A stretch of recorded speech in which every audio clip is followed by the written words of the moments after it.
Good morning, students. This is Ms. Rukmanisha, and we are learning chapter 2, biological classification. Previously, we have learned the salient features and the characteristics of all the 5 kingdoms. And also the classification of Monera we have learned. So today we'll learn the kingdom Protista and kingdom Fungi. As I have told you earlier, that in this chapter mainly you have to learn the characteristic of the organisms and the mode of nutrition and the mode of reproduction. So we'll start with kingdom Protista, which is number 2 kingdom.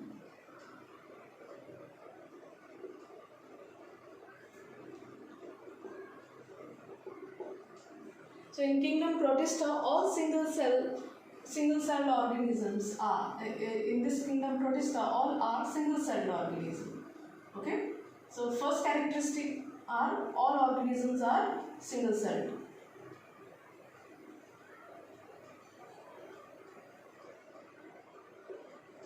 Single-celled eukaryotes. And in Monera, what we have seen, they are all single-celled prokaryotes. Okay? And the types which we see under Protista, the divisions we can say. The division under kingdom Protista are chrysophytes,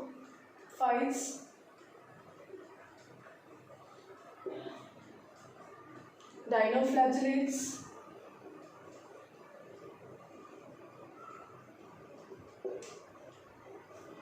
euglenoids, slime molls,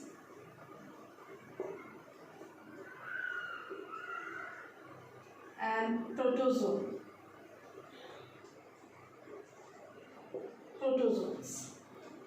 And primarily these organisms are, most of the organisms are what? We are going to learn this one by one. They are aquatic. Their habitat is aquatic habitat.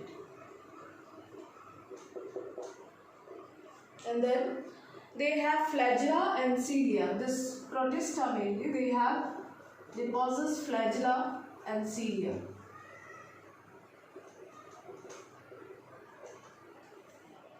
And they reproduce both sexually and asexually.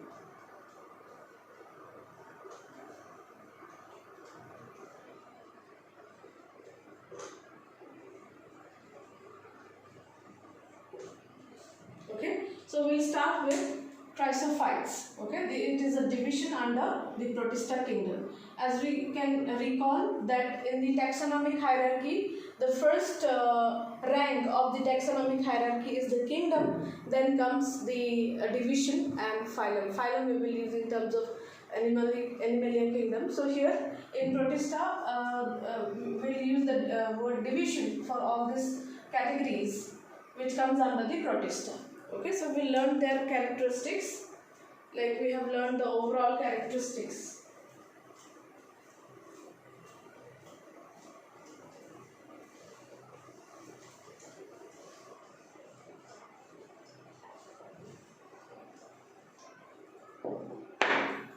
While I am noting down the characteristics, you all can also note down or else. And after noting down the characteristic, I will be explaining you. And if any points you think you have not understood, please note down and then you ask me. Okay, later on. Number 1, we'll start with chrysophytes.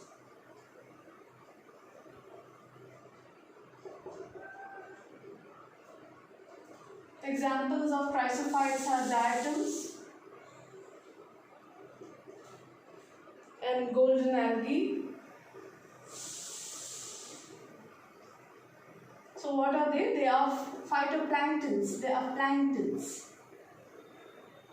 Planktons means a very microscopic which is not visible to our naked eyes. Okay, microscopic, obviously, because chrysophytes belong to Protista and Protista is single-celled organism. So planktons are small single cellular organism which are found in marine water and in fresh water also.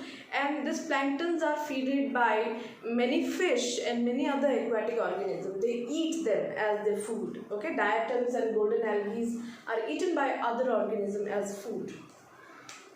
So they are what? Their habitat is freshwater and marine dwellers. Okay, aquatic habitat, and they are photosynthetic, as they can produce their own food.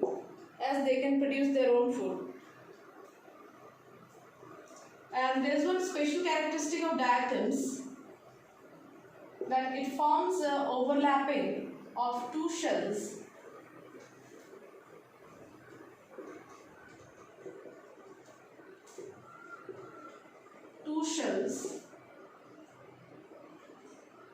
Made up of silica. Okay.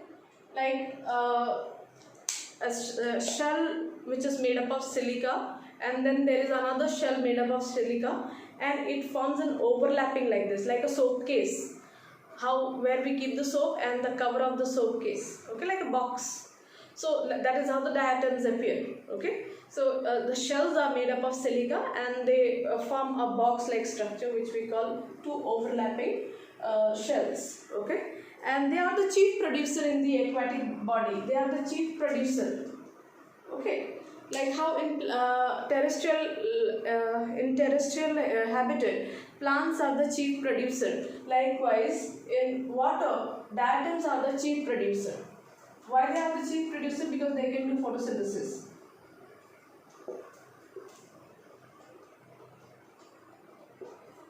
And when you go to the sea bodies, or in sea bodies or near any river body, the sand where you find, it has lots of silica in it, and that silica has come from the diatoms only. The shiny particles which you see in the sand, that silica, it has derived from the diatoms. In any water body, near any water body, the sand particles where you see. Now next, the dinoflagellates.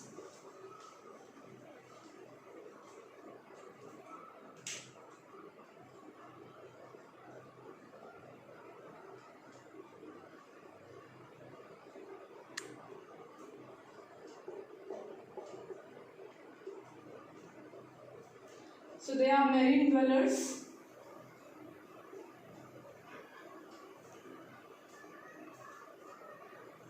They are also photosynthetic. They also can produce their own food, and they contain several pigments which impart several color to dinoflagellates. Okay, yellow, green, brown.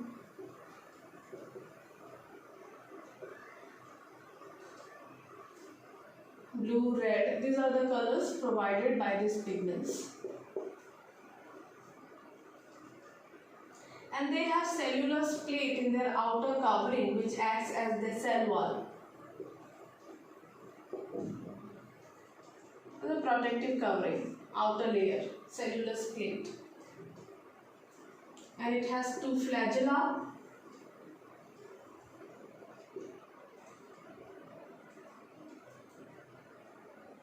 So example,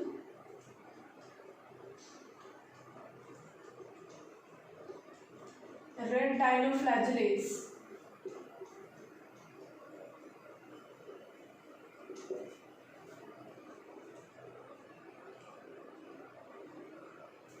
Goniolax, also known as goniolax. Now see, this red dinoflagellates, they have pigment. They contain pigments which makes them appear to be red in color, and their populations are so much in the water, and also they multiply rapidly. So when they multiply rapidly, the sea appears to be red in color, and this red color this red color dinoflagellates are toxic in nature, so it can kill the aquatic organism also. So when it is a favorable condition for this dinoflagellates, this red dinoflagellates, they multiply, and when they multiply and make the water body, mainly it is in sea, okay, marine water, not in fresh water. You won't see them in fresh water. So this sea water, when it turns to be red, you should understand that it has this red dinoflagellates protista, and this protista, which appears to be red in color, it can be toxic in nature. It can affect the aquatic organisms which resides in that area. If they consume this red dinoflagellates, they may die. Okay, they are toxic in nature. This is red dinoflagellates.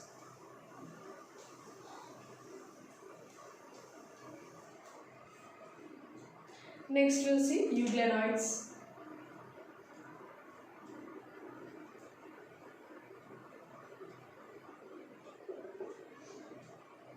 They are freshwater dwelling.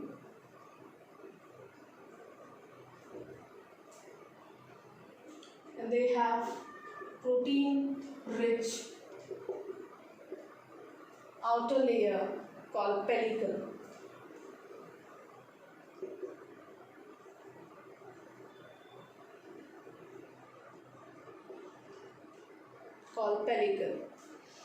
And because of this protein-rich outer layer pellicle, the outer cover, the euglenoids, they are flexible. So if you consider this to be sorry, this cannot be flexible. Let's consider that my hand is an euglenoid. Okay, so it is covered by a cover, protein-rich cover. Okay, which is called pellicle. And since these pellicles are flexible in nature, so euglenoids can bend. Okay, like this. So they are flexible in nature because of this pellicle. They become flexible. And they also possess two flagella, which helps them to move. And in presence of light, they do photosynthesis.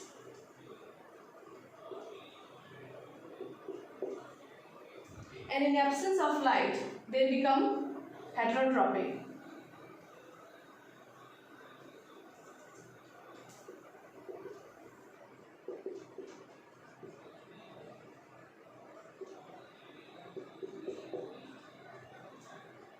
Okay, so how they do photosynthesis? Because of the presence of chlorophyll.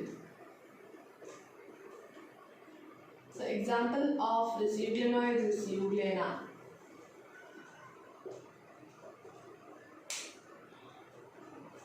So what are the euglenoids? Slime moths.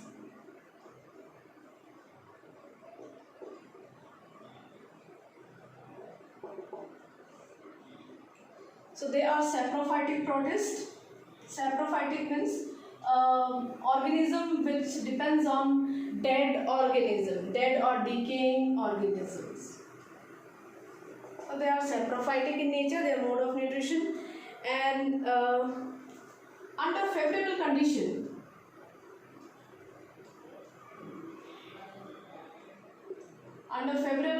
what they do, they aggregate, they combine together, leads to aggregation.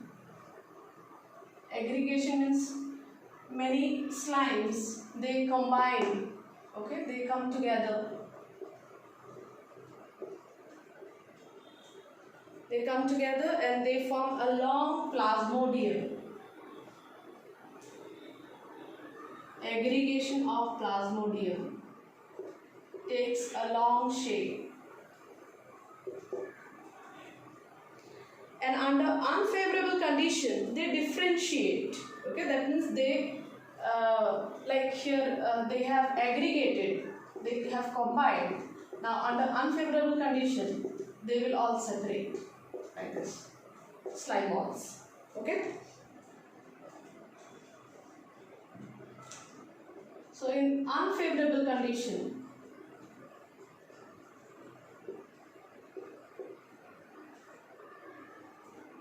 plasmodium, after aggregation the plasmodium is formed, and this plasmodium in unfavorable condition they will differentiate.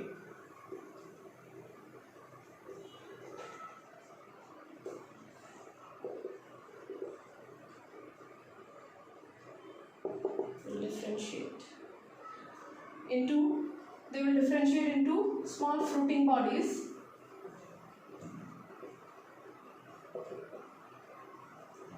called spores.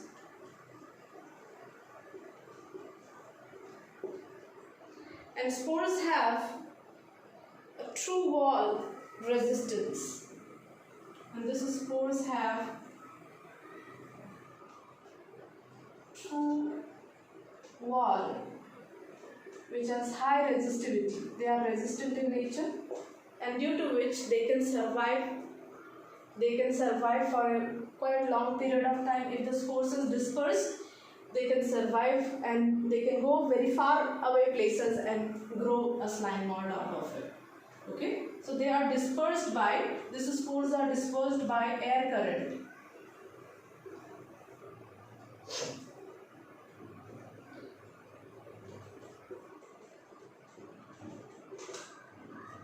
So that is slime molds.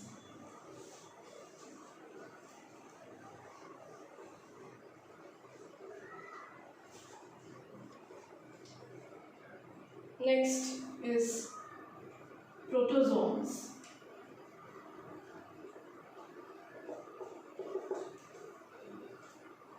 So protozoans are heterotrophs.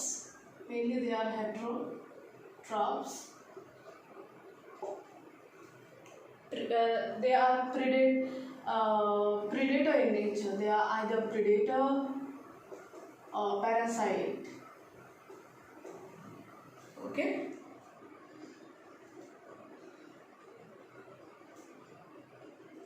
And there are 4 major groups of protozoans.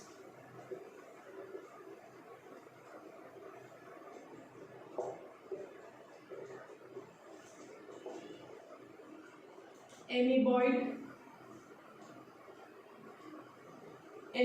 protozoan,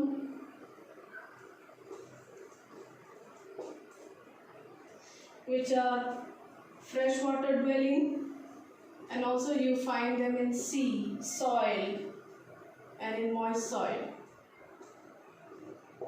Okay, and they capture their prey by pseudopodia.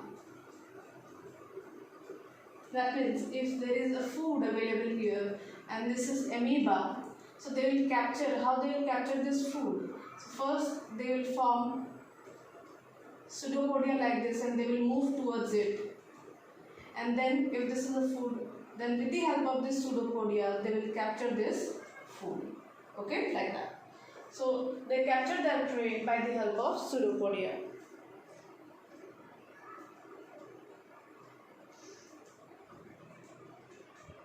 And marine and amoeboid which are found in marine, they have silica shells. They have silica shells.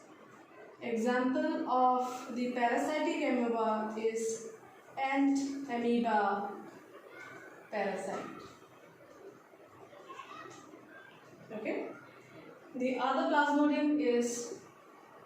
group of plasmodium is flagellated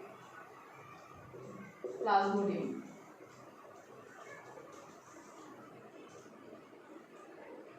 Which is free living.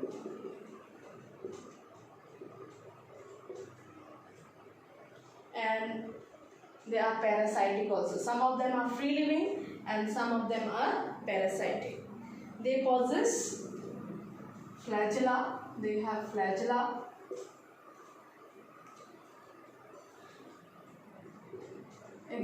Parasitic example is trypanosoma.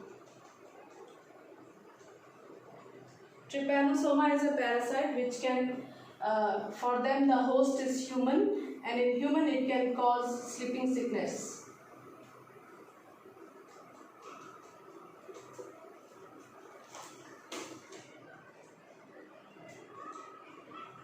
Yeah. And we have another 2. Ciliated plasmodium.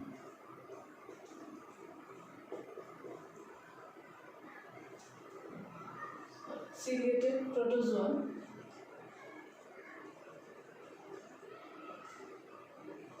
They are aquatic, have cilia to move,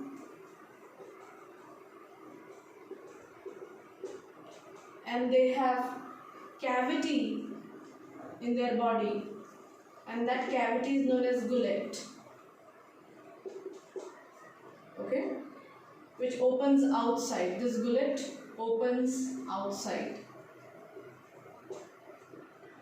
and with the coordinated movement of cilia,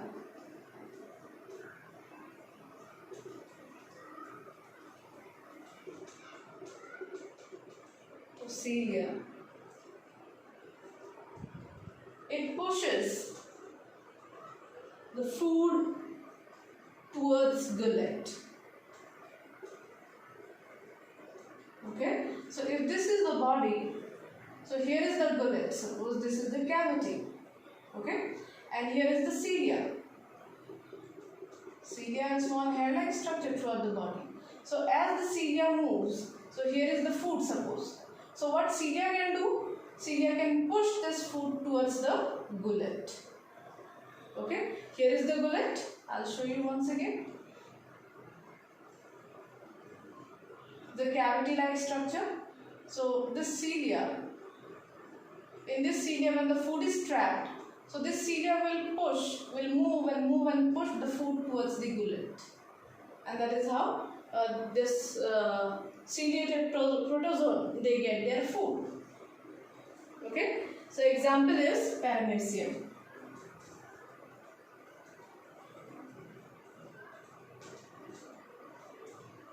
The last one is sporozoa.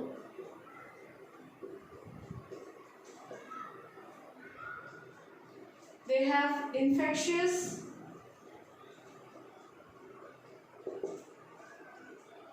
spores-like stage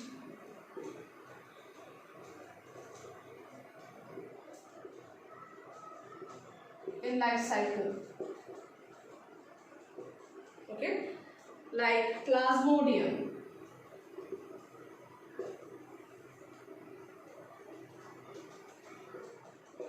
Now if you can recall the word Plasmodium, Plasmodium vivax, Plasmodium falciparum, these all are the species and genetic name of malarial parasite, right? So malarial parasite comes under this sporozoans, sporozoan protozoa, okay? They come under, malaria comes under Protists, okay? So this Plasmodium is a malarial parasite. And this malarial parasite, this is sporozoan, they have infectious spores like stage in life cycle. So they complete a life cycle. While they complete a life cycle, in that life cycle, one stage comes where they appear to be sporous. Okay, they are sporous, and that sporous stage is infectious, whereas the rest other stage is not infectious. Okay. Alright, so here we complete the kingdom Protista. Now we will come to kingdom Fungi.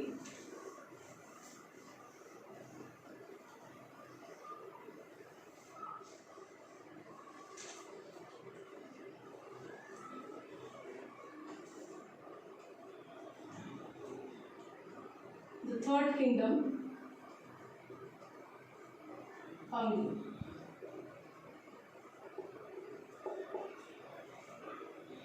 So they are fungi are completely heterotrophic organism.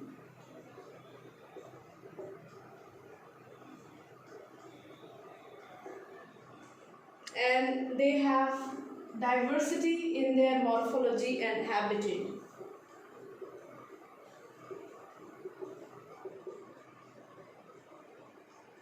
It means that fungi are found in various habitats, and you will find fungi of different shape and size and different in appearance. Okay,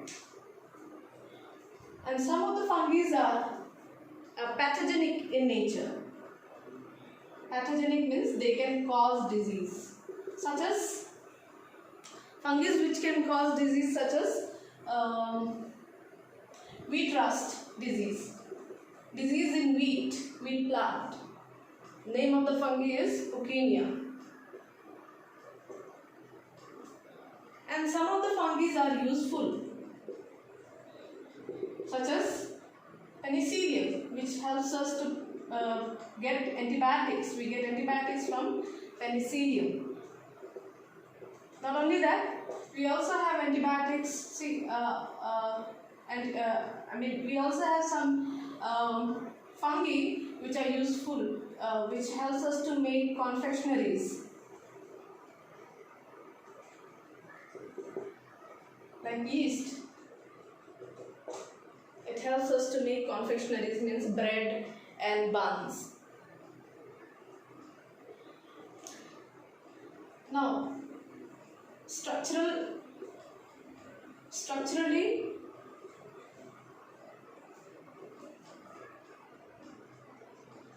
how fungi are? Some of the fungi are unicellular, such as yeast. Some are filamentous. Filamentous, like thread-like structure. Okay, so the thread-like structures, filamentous means thread-like hyphae. We call it as hyphae, the thread-like filamentous portion. And this thread-like hyphae, when they form a network,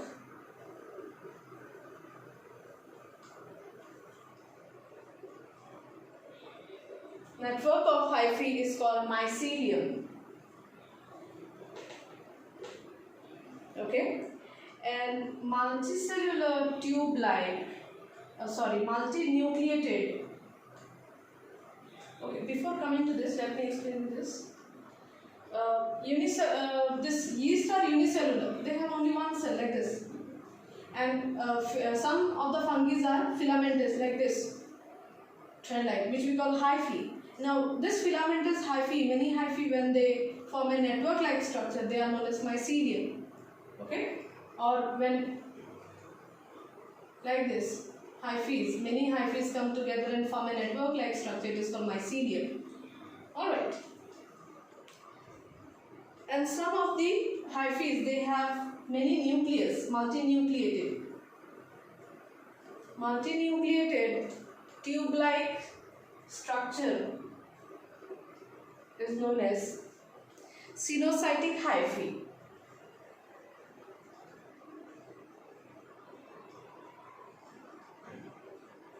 Cenocytic hyphae. Okay. Some more structural features we'll see.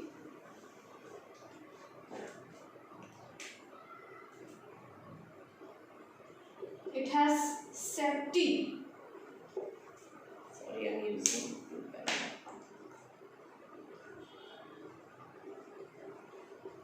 septi, which is a cross wall present in hyphae.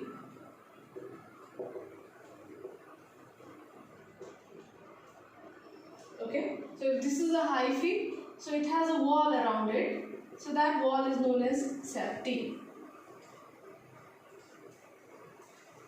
And as we know that fungi, they are organisms. They can be unicellular and multicellular, but their cells are having a cell wall. Some of the fungi, they have cell wall. Some of the fungi, they don't have cell wall. And those who have cell wall, those fungi who have cell wall, it is made up of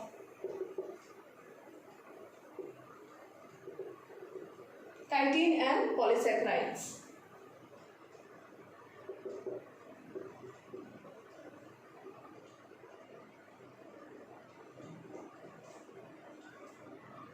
And their nutrition mode,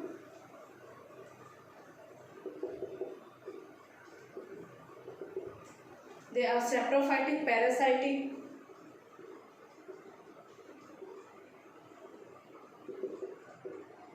Mainly they are saprophytic and parasitic.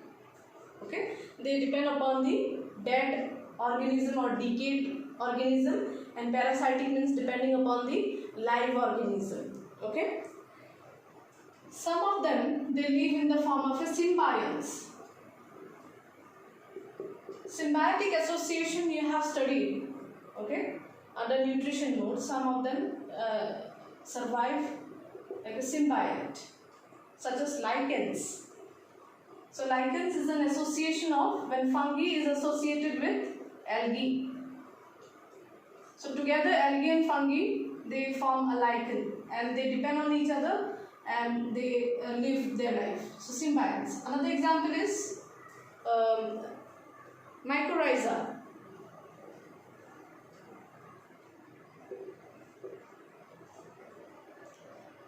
So where fungi and leguminous plants roots, the roots of some plants, okay, mainly the leguminous plants roots.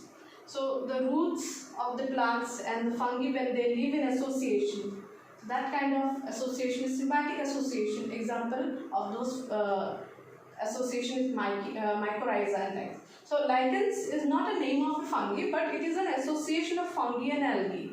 Mycorrhiza is not a name of a fungi, but it is an association of fungi and plants root. Now we'll see the mode of reproduction.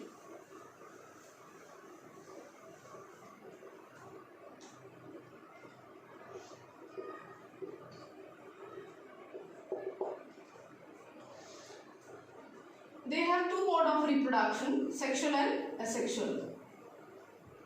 Asexually, they reproduce by fragmentation,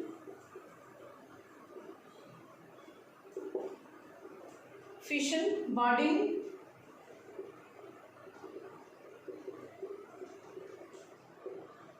and spore formation. Okay, and these spores have different name: conidia, sporangiospore, spores such as conidia,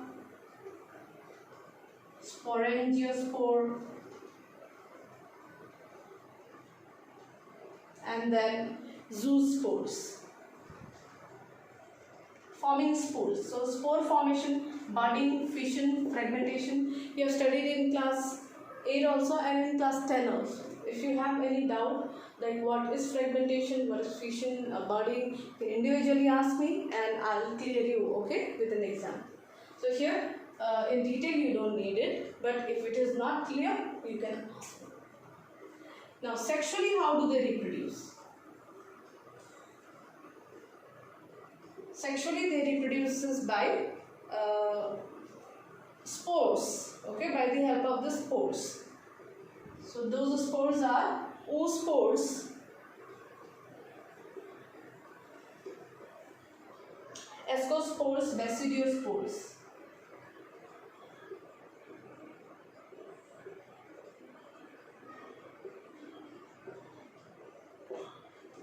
Okay, ascospores and basidiospores. When this fungi, they reproduce sexually, they have 3 steps in the cycle, sexual cycle. Okay, first step is fusion of protoplasma.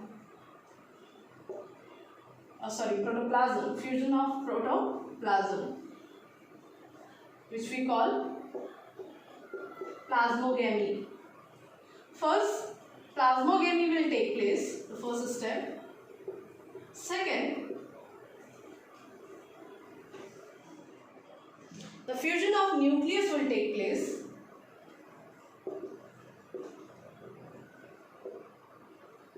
Karyogamy. Karyo means nucleus, gamy means fusion. Plasmo means it is representing protoplasm. So when protoplasm fuses, it is fusion of protoplasm. Gamy means fusion and nucleus fusion, protoplasm fusion. Okay. So first the protoplasm will fuse. So this for reproducing sexually, we will need always two individual organisms. Okay. So here also in fungi we will need 2 individual organisms. So first their cells will fuse together. So here is this 2 cells. And these 2 cells will fuse together and they'll become 1 cell.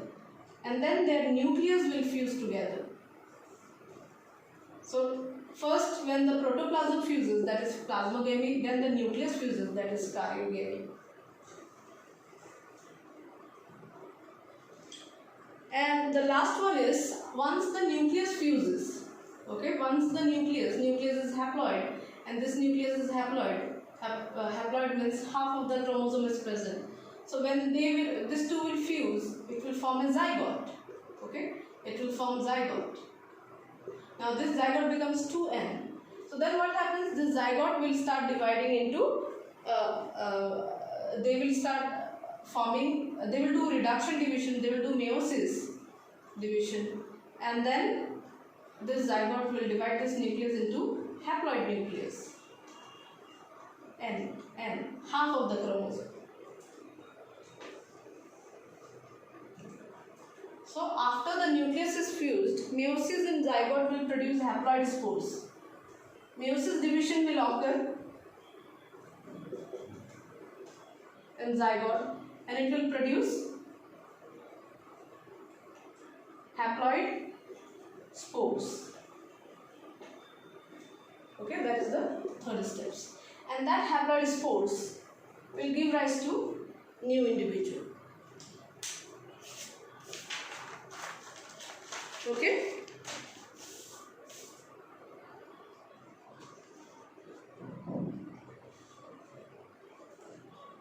Now we will see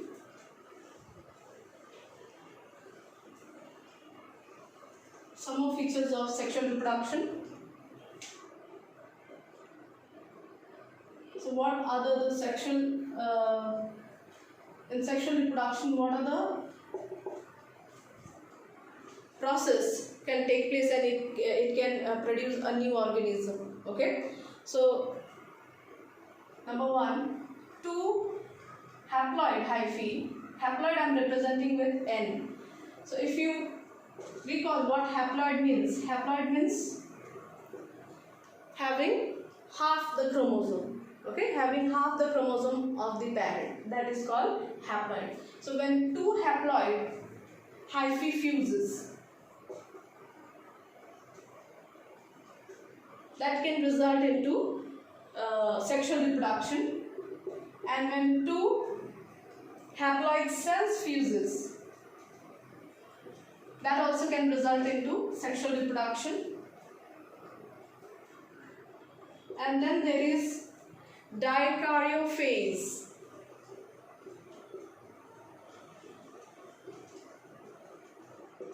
Then there is this dikaryophase under the condition of dikaryones.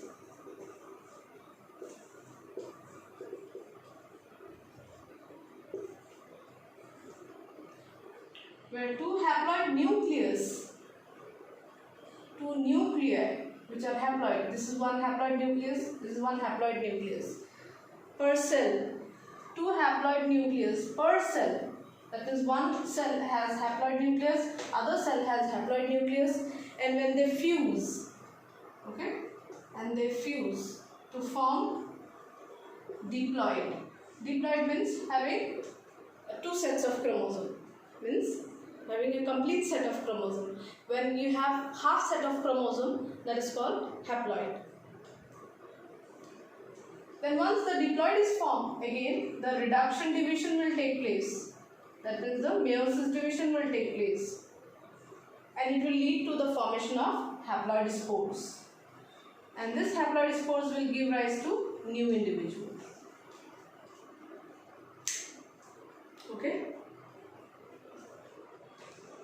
So we move to the divisions of fungi.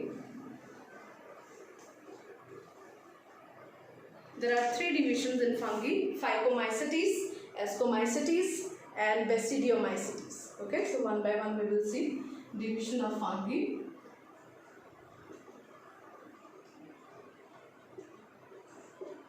Number one, Phycomycetes.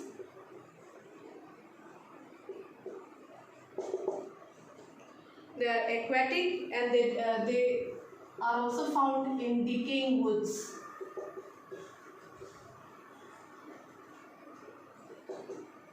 Decaying woods.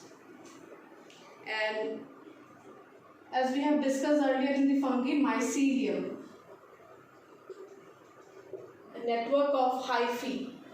recall, go back to the previous content and see what mycelium means. Okay, so it's a network of hyphae. And what is hyphae? Hyphae is a thread-like filamentous fungi. It's called hyphae. So when this filamentous fungi forms a network, it forms a mycelium. So mycelium is accepted.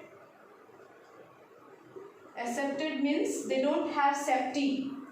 Okay, now go back and see what is septi. Septi is a covering in the hyphae.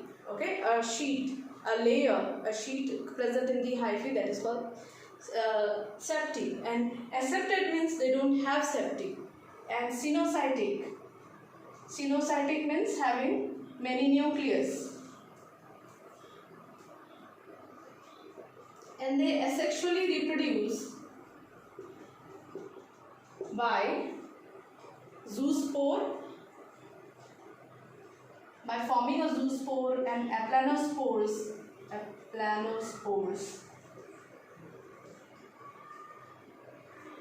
which are produced by sporangium. Sporangium is a bag-like structure found in this Phycomycetes, and in this bag-like structure, these spores are formed, and when they are released, these spores will give rise to a new individual. That is the asexual mode of reproduction. And sexual reproduction is done by zygospore. So sexually they reproduce by zygospores. So these zygospores are formed by fusion of two gametes.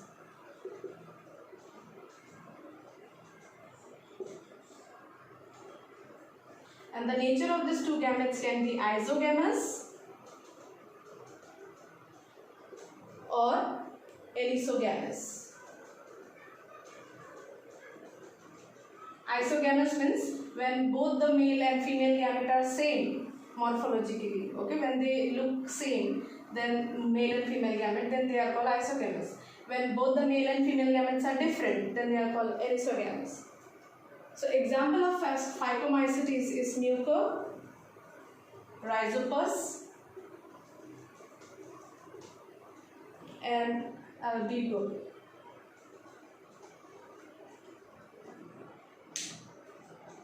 Next,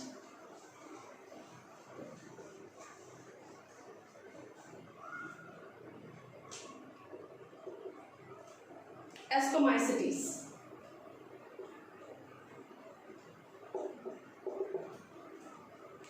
They are also known as sac fungi.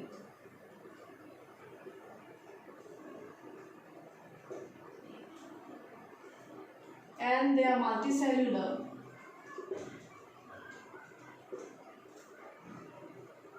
Saprophytic in nature. The mode of nutrition is saprophytic. They depend on dead organism, decomposer.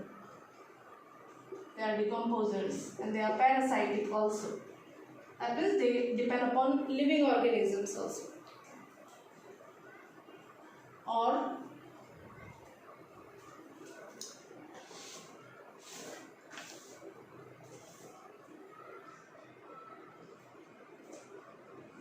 living organism, parasitic nature is also known as coprophilous.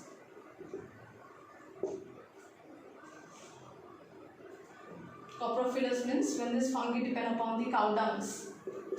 Okay, dungs. So how is the nature of mycelium and all? Myceliums are branched mycelium, and septate, that means they have septi,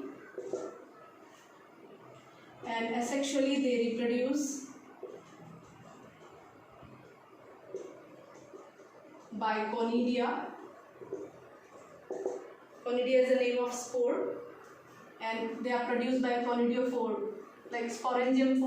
Sporangium in previously we have seen produced in sporangium. Now conidia is produced in conidiophore.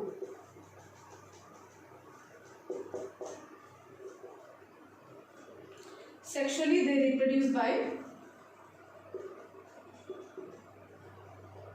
ascospores, by forming ascospores. So which is, these ascospores are produced in sac-like asci,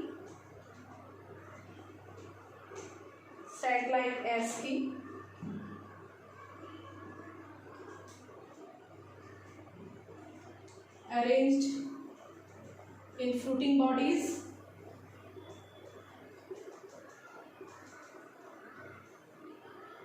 called ascocarp.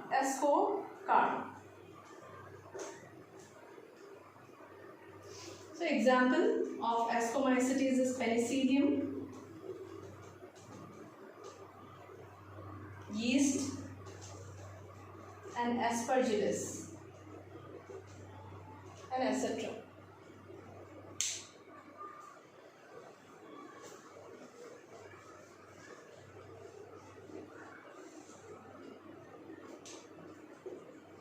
Number 3,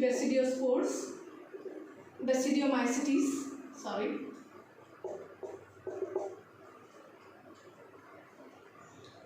They are commonly known as mushroom,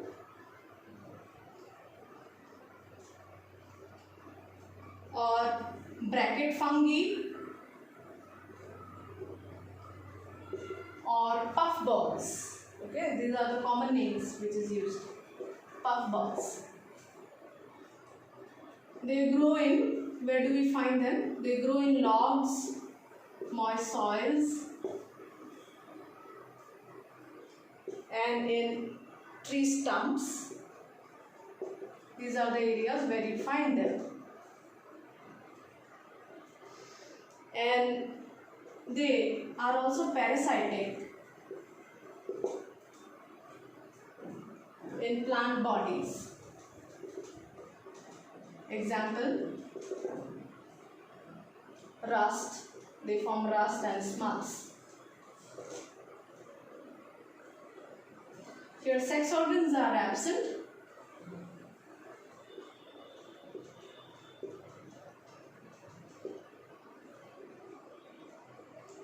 So their mode of asexual reproduction is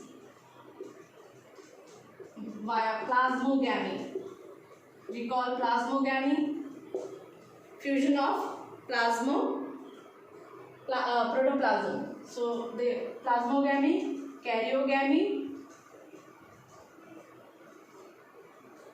Okay. So which results in the structure dikaryotic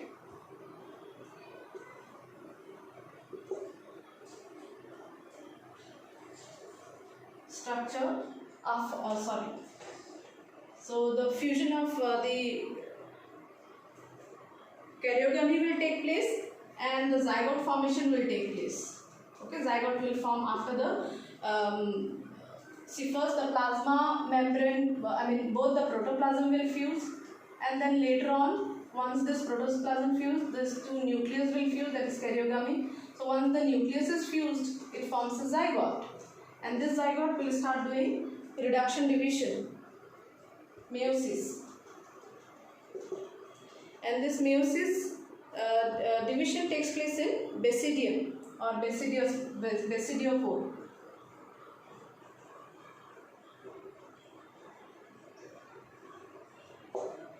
In basidiophore, it is this division is taking place, and basidiophore is produced in basidium,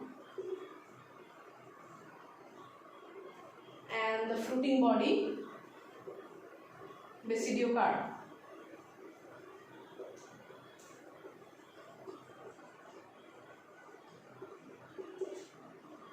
Example,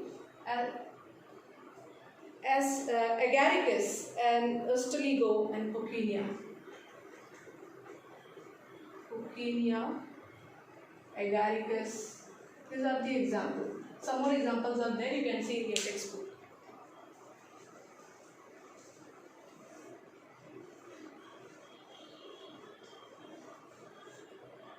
The last one is deuteromycetes.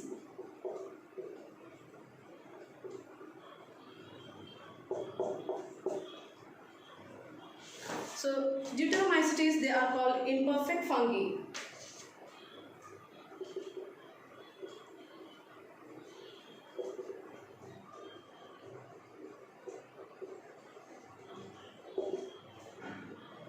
because they only opt for asexual reproduction.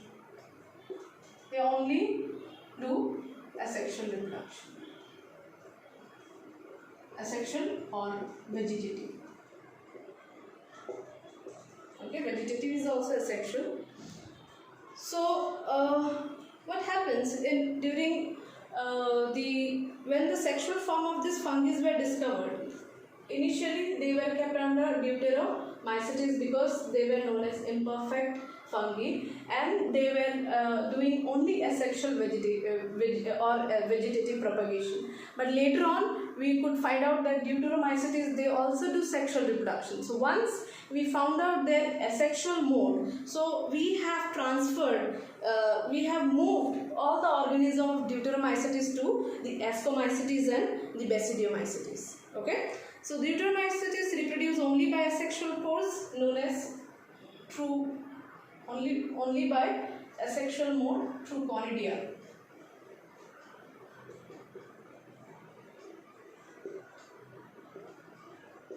By conidia formation. So spore. Okay, and mycelium is septate and branched.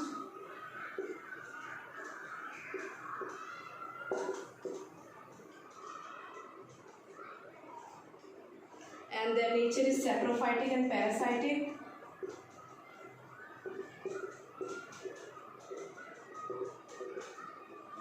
Okay, and they are also decomposers. Example: Trichoderma,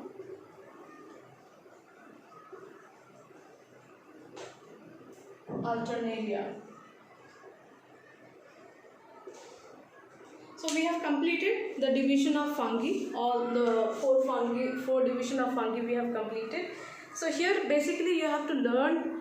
You can make a table, and in that table, put the column of all the four fungi, and then first row includes their habitat, second row the mycelium nature, then third row their asexual mode of reproduction, fourth row sexual mode of reproduction, fifth row can be the mode of nutrition. In that way it will be easy to learn. Okay, so you can make a tabular form. Even for the protist also you can do that, and then knowing the nature will be easy. Okay, so these are very easy natures which you need to know. Where do they dwell, what they eat, what is the mode of reproduction. That's why I have not explained it too much here.